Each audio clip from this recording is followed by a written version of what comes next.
You remember that story in the Bible about the man that they wanted to know who put him in that situation. You remember the disciples came to Jesus and said, Master, who did sin, this man or his parents, that he was born blind? It's a question of why, not just what happens, but it's a question of why. It's a question of theodicy by his disciples, a vindication of God's goodness and justice in the face of existing evil. Perhaps then we can locate that. I believe the disciples are saying to themselves, if we can just locate the root of this man's problem, it will make the fruit of his suffering and pain more tolerable.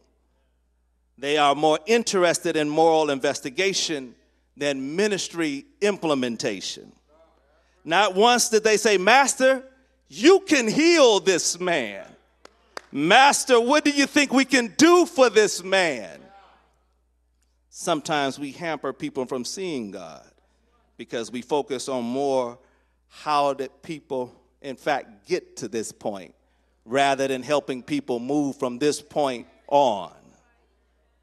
See, our investigative research can inform, but it cannot change the current tragedy. What if you did find out I was addicted to crack for 5 years and I lost my house? Does that make me any less in need? What if you did find out that I ruined my marriage in moral failure? And I'm just as lonely and frustrated with life? Would that help my situation? What if you did find out that I sold my body in prostitution because I was addicted to a drug and now I'm HIV positive? What if you did find out? Generally, the only thing it produces is a sense of self-righteousness. As Job sat there suffering in front of his friends under the weight of God's permissible will, and they are sitting there looking at him and they're judging him, and they take flight and perch themselves upon a tree of self-righteousness and look down in self-aggrandizement and say, you must have done something wrong. Jesus says, neither this man nor his parents, but that the works of God should be made manifest in him. Not all tragedies are a result of direct sin. You know, they used to say this about the flood waters that overtook New Orleans. They said that was the judgment of God. And I'm not saying God doesn't hold the right to judge that way. But if you're saying the place was so corrupt, then that would be instituting an idea that God in some kind of way is not a good shot and that he missed Washington, D.C. trying to get down to New Orleans.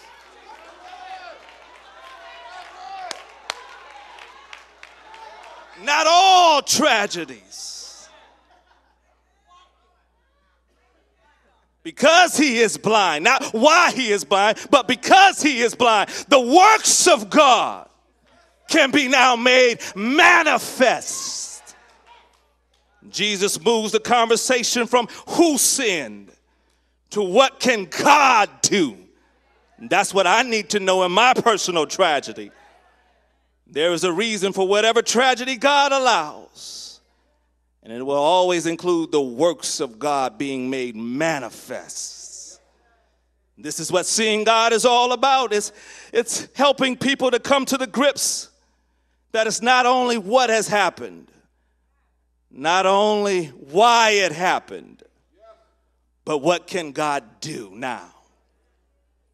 And this should be the penetrating, the proverbial thorn in our flesh to remind us that some person may be entering into our worship services as a last resort, teetering on self-destruction, sat with a pistol in their mouth all last night, worried about damaging others. We should ask ourselves, what does the message have for them? What does our singing have for them in tragedy? What does our ushering have for them? What does my fellowship on the pew have for the person in tragedy?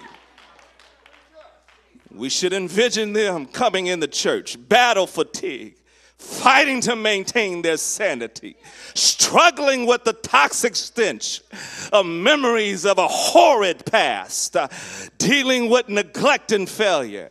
We have more at stake on Sunday morning or our midweek service than whether or not we wow the crowd, whether we fascinate them with our framing of a sermon. There is more to be gained than a high five or a pat on the back. We should see our responsibility to have a ministry that serves people in tragedy. And so it is here. God's work in tragedy, as I race to a close, is expressed in that famous parable. Jesus, being the teacher that he is, takes the lesson of the day and rips it out of that group of confinement and places it on that Jericho road. Jesus says, now, because you couldn't get the lesson before, I got to show you how to minister to people in tragedy. So he describes and defines the situation, and he says, a certain man. No one in particular, but specifically everybody. A certain person. Man has no name, no identity is given, no socioeconomic status.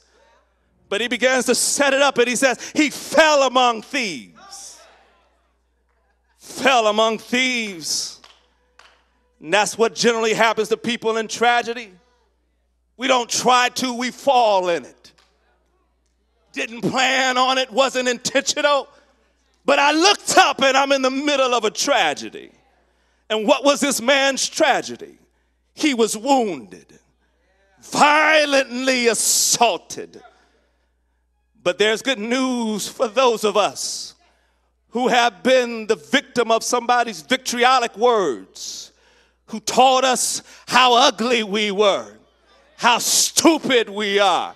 Somebody that thought it was their responsibilities to beat us in shape. There is still the Prince of Peace. There is still a God that says that I can make all things new. They stripped this man of his clothes. They took his possessions. And I know down in Florida, you've had your experiences with foreclosures and repossessions, and this man lost his possessions. The dignity at times that comes along with what we have was taken.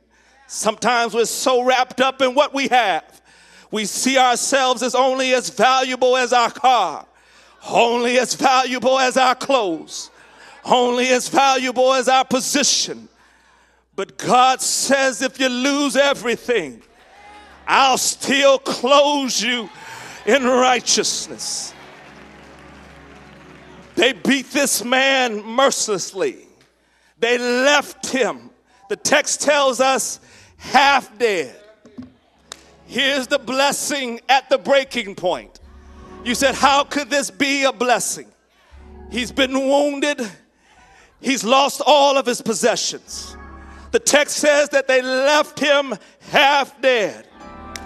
Here's the blessing at the breaking point. That if you're half dead, that means you're still alive.